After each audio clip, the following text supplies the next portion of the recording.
Good morning बच्चों। ये आपके होम साइंस का चैप्टर नंबर 10 है। चैप्टर का नेम है आपका पर्यावरण और जनजीवन पर उसका प्रभाव। ठीक है, तो पर्यावरण के बारे में हम जान चुके थे। उसके बाद में हमारा जो नेक्स्ट पॉइंट आया था वो आया था पर्यावरण का वर्गीकरण। ठीक है, तो पर्यावरण का वर्गीकरण भी हमारा 3 पार्टों में किया गया था। एक था प्राकृतिक पर्यावरण और भौगोलिक पर्यावरण।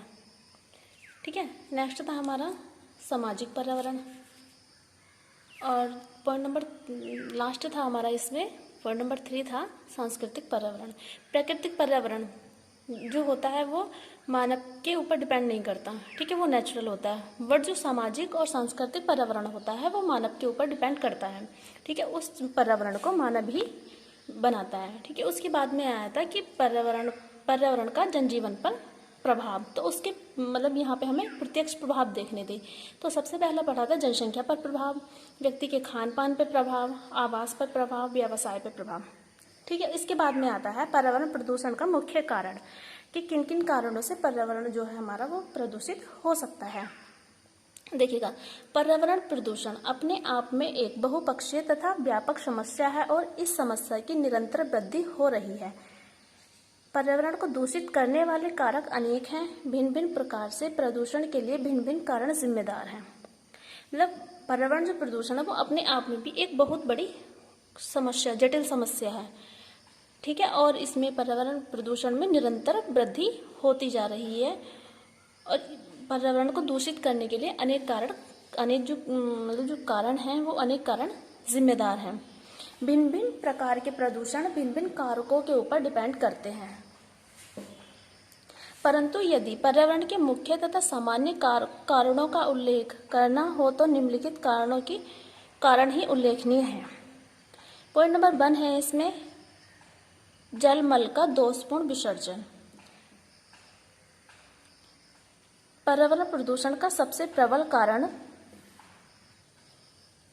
आवासीय क्षेत्रों से जलमल का दोषपूर्ण विसर्जन है। खुले शौचालयों से उत्पन्न होने वाले दुर्गंध वायु प्रदूषण में सर्वाधिक योगदान करते हैं। मतलब जलमल का दोषपूर्ण विसर्जन, तो सबसे ज़्यादा जो आवासीय क्षेत्र होते हैं वहाँ पर इसका जलमल का दोषपूर्ण विसर्जन होता है। और जो मतलब खुले में शौच करने से जो दुर्गंध उत्पन्न होती है उससे हमारा सबसे ज़्यादा वायु प्रदूषित होता है। बाहित मल से जल के विभिन्न स्रोतों प्रदूषित होते हैं। घरों में इस्तेमाल होने वाले जल भी विभिन्न घरेलू क्रियाकलापों से अत्यधिक प्रदूषित हो जाते हैं। बाह्य जल से जल के विभिन्न स्रोत, मतलब जो बाह्य जल जो बहता हुआ जल है, बाहरी जल होता है, उसके जो जल के स्रोत होते हैं जैसे कुआं, मतलब जैसे नदी, समुद्र, झीलें, तालाब वगैरह जो होते हैं, तो ये प्रदूषित हो जाते हैं बाह्य जल से। और घर में इस्तेमाल होने वाले जो घर में हम अपने जल को यूज़ करते हैं उसमें विभिन्न प्रकार के घरेलू क्रियाकलाप होते हैं, तो उससे अधिक प्रदूषित होता है। मतलब उससे जल जो है वो सबसे अधिक प्रदूषित होता है। तथा नालियों के माध्यम से होता हुआ जल के मुख्य स्रोतों में मिल जाता है तथा उन्हें प्रदूषित करता है। और जो जल हम अपने घर में यूज़ करते हैं उसमें घरेलू क्रियाकलाप मतलब घर के कामों में यूज़ करते हैं, वही जल नाली और नालों के माध्यम से जल के स्रोतों में पहुंच जाता है, तालाबों में पहुंच जाता है, झीलों में पहुंच जाता है, नदियों में पहुंच जाता है, तो वहां जाके वो उन जल को प्रदूषित कर देता है। इसके बाद में आता है घरों से विसर्जित अपशिष्ट पदार्थ। देखिएगा, सभी घरों में अनेक ऐसे पदार्थ इस्तेमाल होते हैं जो पर्यावरण प्रदूषण में वृद्धि करने वाले होते हैं। मतलब सभी घरों में कुछ ऐसे पदार्थ होते हैं जो पर्यावरण को सबसे ज़्यादा प्रदूषित करते हैं। एग्जाम्पल के तौर पे बताया गया है, उदाहरण के लिए घरों में इस्तेमाल होने वाले फिनाइल, मच्छर मारने वाला घोल, डिटर्जेंट, शैम्पू, साबुन तथा अनेक कीटनाशक औषधियाँ घर में विसर्जित होकर जलवायु तथा मिट्टी को निरंतर प्रदूषित करती है। ठीक है, जैसे हम घरों में यूज़ करते हैं फिनाइल या मच्छर मारने के लिए मच्छर मारने वाली दवाई या डिटर्जेंट, शैम्पू, साबुन वगैरह जो हम घर में यूज़ करते हैं, तो वो सब जल में और वायु में और मिट्टी में मिलकर इन सबको प्रदूषित करती है, जल को, मिट्टी को प्रदूषित करती है। निरंतर बढ़ने वाला औद्योगिकरण, नेक्स्ट पॉइंट आया इसमें निरंतर बढ़ने वाला औद्योगिकरण।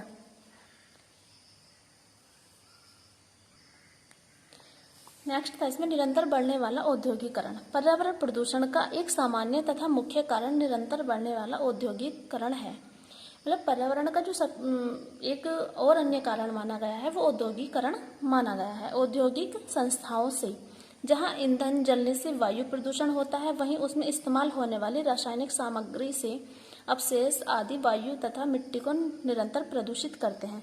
मतलब जहाँ पे औद्योगिक संस्था होती है, जहाँ पे फैक्ट्री वगैरह होती है, वहाँ पे ईंधन जलता है, तो उस ईंधन के जलने से उसमें धुआं निकलता है, तो उससे हमारा वायु प्रदूषण हो जाता है। और यदि उसमें हम कुछ रासायनिक चीज़ों का यूज़ करते हैं, रासायनिक सामग्री का यूज करते हैं, तो उसके जो अवशेष बचते हैं वो हमारी वायु में और मिट्टी को निरंतर प्रदूषित करते रहते हैं।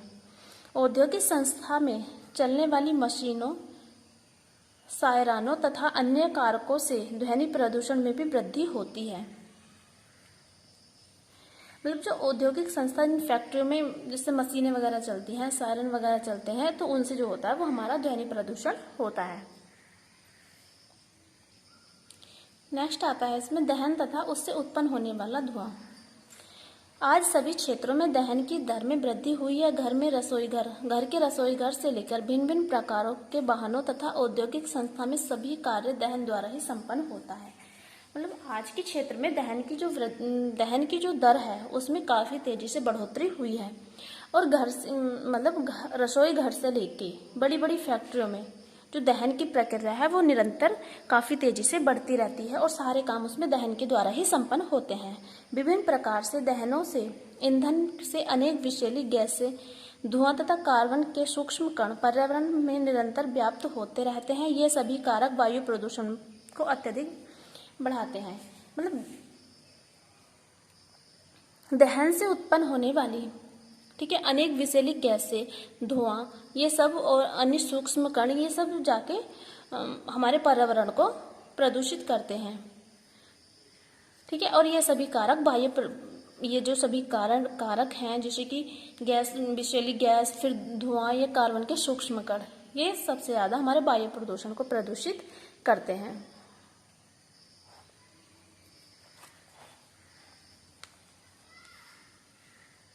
नेक्स्ट आता है उसमें कीटनाशक दवाइयों के प्रयोग में वृद्धि।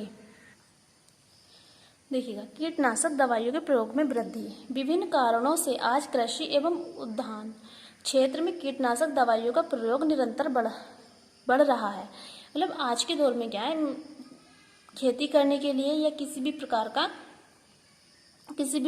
की कृषि का उत्पादन करने के लिए कीटनाशक दवाइयों का प्रयोग किया जाता है। इन कीटनाशक दवाइयों द्वारा पर्यावरण प्रदूषण में भी निरंतर वृद्धि हो रही है। फिर क्या होता है, मतलब कि कीटनाशक दवाइयों से हमारा पर्यावरण सबसे अधिक प्रदूषित होता है और इसमें प्रदूषण में निरंतर वृद्धि हो रही है। इससे वायु, जल तथा मिट्टी तीनों ही प्रदूषित होती हैं। कीटनाशक दवाइयों से क्या होता है कि वायु, जल और मिट्टी तीनों ही चीज़ें प्रदूषित होती हैं। नेक्स्ट आता है जल स्रोतों में कूड़ा करकट तथा मृत शरीर बहाना। इसमें देखिएगा, नगरीय एवं ग्रामीण दोनों ही क्षेत्र में विभिन्न प्रकार के कूड़े के विसर्जन की समस्या निरंतर बढ़ रही है। मतलब चाहे वो शहर में देख लो या फिर गांव में देख लो, कूड़ा करकट की जो समस्या है वो निरंतर तेजी से बढ़ रही है। इस स्थिति में कूड़े करकट तथा प्राणियों के मृत शरीर को जल स्रोतों में बहा दिया जाता है। इस प्रचलन के कारण जल प्रदूषण में निरंतर वृद्धि हो रही है। इस प्रकार से प्रदूषित होने वाला जल क्रमशः वायु तथा मिट्टी को भी प्रदूषित करता है। मतलब कूड़ा करकट और मृत शरीर को जल में बहाने से जल प्रदूषण में अत्यधिक वृद्धि हो रही है। और इस प्रकार से प्रदूषित होने वाला यदि पानी में कूड़ा करकट या मृत शरीर को हम डालेंगे तो उससे हमारी वायु तथा मिट्टी दोनों ही प्रदूषित होंगी।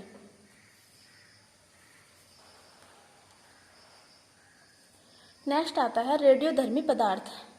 रेडियोधर्मी पदार्थों द्वारा पर्यावरण प्रदूषण में वृद्धि हो रही है। विभिन्न आवर्णिक परीक्षणों के परिणाम स्वरूप उत्पन्न होने वाले रेडियोधर्मी पदार्थों ने पर्यावरण प्रदूषण में बहुत अधिक वृद्धि की है। इस कारण से होने वाले पर्यावरण प्रदूषण अति गंभीर होता है तथा इसका प्रतिकूल प्रभाव मनुष्य, अन्य प्राणियों तथा संपूर्ण वनस्पति जगत पर पड़ता है।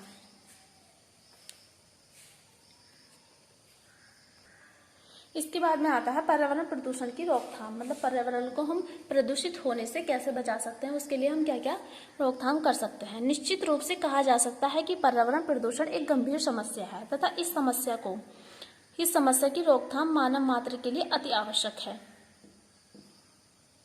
मतलब निश्चित रूप से कहा गया है कि जो पर्यावरण प्रदूषण की जो समस्या है वो सबसे जटिल और गंभीर समस्या है, ठीक है, और इसकी रोकथाम के लिए मानव मात्र को अति आवश्यक माना गया है कि अगर मानव ही जागरूक हो जाएगा तो ये प्रदूषण इतनी तेजी से नहीं बढ़ पाएगा।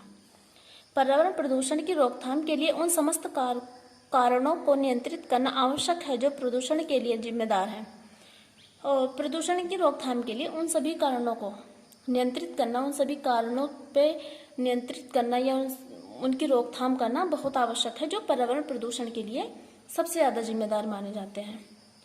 पर्यावरण प्रदूषण के पीछे सर्वाधिक भूमि, औद्योगिकरण, नगरीकरण तथा वाहनों की संख्या में वृद्धि है। मतलब प्रदूषण के पीछे जो सबसे मुख्य हाथ है वो है औद्योगिकरण, नगरीकरण तथा वाहनों की जो संख्या है वो निरंतर बढ़ रही है। इसमें से किसी भी कारण को समाप्त नहीं किया जा सकता, अतः इनमें होने वाले प्रदूषण को भी कम करने के उपाय करने आवश्यक हैं। मतलब ना तो हम औद्योगिकरण को समाप्त कर सकते हैं, ना नगरीकरण को समाप्त कर सकते हैं, और ना वाहनों की संख्या को घटा सकते हैं, ठीक है, उन पे तो हम रोकथाम नहीं लगा सकते, बट जो इससे जो होने वाले प्रदूषण है उसे कम करने के लिए जागरूक होना चाहिए। औद्योगिकरण संस्था को अपनी कार्यप्रणाली को अधिक वैज्ञानिक बनाना चाहिए तथा वायु एवं जल प्रदूषण की रोकथाम के अच्छे उपाय करने चाहिए। मतलब औद्योगिकरण जो संस्था है उन्हें अपनी कार्यप्रणाली को बढ़ाने के लिए एक वैज्ञानिक बनाना चाहिए तथा वायु एवं जल प्रदूषण की रोकथाम के लिए अच्छे उपाय करने चाहिए। ऊंची चिमनियाँ लगानी चाहिए, चिमनियों में अच्छे प्रकार के छन्ने लगाने चाहिए। मतलब जो फैक्ट्रियाँ हैं उसमें ऊंची सी चिमनी लगानी चाहिए और उस चिमनी में एक प्रकार का छन्ना लगाना चाहिए। अपशिष्ट पदार्थों को फैलने से रोकना, अपशिष्ट एवं दूषित जल को उपचारित करना आदि कुछ मुख्य उपाय हैं। मतलब जैसे हम अपशिष्ट पदार्थ इधर उधर फेंक देते हैं, उन्हें नहीं फेंकना चाहिए, और जो दूषित जल को उपचारित करना, मतलब जो दूषित जल है उसे भी हमें बचाना चाहिए, जल को दूषित होने से बचाना चाहिए, और यही पर्यावरण प्रदूषण की रोकथाम के सबसे मुख्य उपाय माने गए हैं। इसी प्रकार से वाहनों की कार्यप्रणाली भी सुधारनी चाहिए ताकि कम से कम वायु प्रदूषण हो। वृक्षों की कटाई को नियंत्रित करना चाहिए तथा निरंतर नए वृक्ष लगाने चाहिए। मतलब इस प्रकार जो वाहनों की कार्यप्रणाली है उसे भी सुधारना चाहिए ताकि उनसे कम से कम वायु प्रदूषण हो। मतलब कम वाहन होंगे तो उनसे जो धुआं निकलता है वो कम होगा, उससे हमारा वायु प्रदूषण भी कम होगा।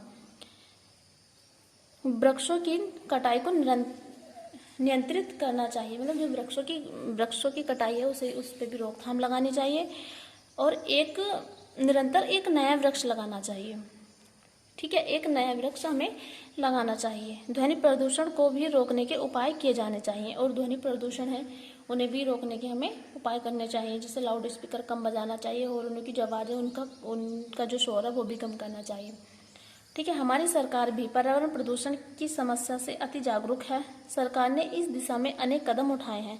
जो हमारी सरकार है वो प्रदूषण को लेकर अति जागरूक है, और सरकार ने मतलब प्रदूषण को रोकने के लिए अनेक कदम उठाए हैं। औद्योगिक संस्था को कड़े निर्देश दिए जा रहे हैं। वनों की कटाई पर रोक लगाई जा रही है तथा बड़े नगरों में पुराने वाहनों पर रोक लगा दी गई है। मतलब जो वनों की कटाई है उन पर भी रोक लगाई जा रही है, और नगरों में जो पुराने वाहन थे उन्हें भी रोक दिए जा रहे हैं। नदियों के जल को दूषित होने से बचाने के उपाय किए जा रहे हैं। ध्वनि प्रदूषण को रोकने के लिए कुछ नियम बनाए जा रहे हैं, और नदियों का जो जल है उसे दूषित करने के लिए भी कुछ नियम तैयार किए जा रहे हैं, और ध्वनि प्रदूषण को रोकने के लिए भी कुछ नियमों की तैयारी की जा रही है।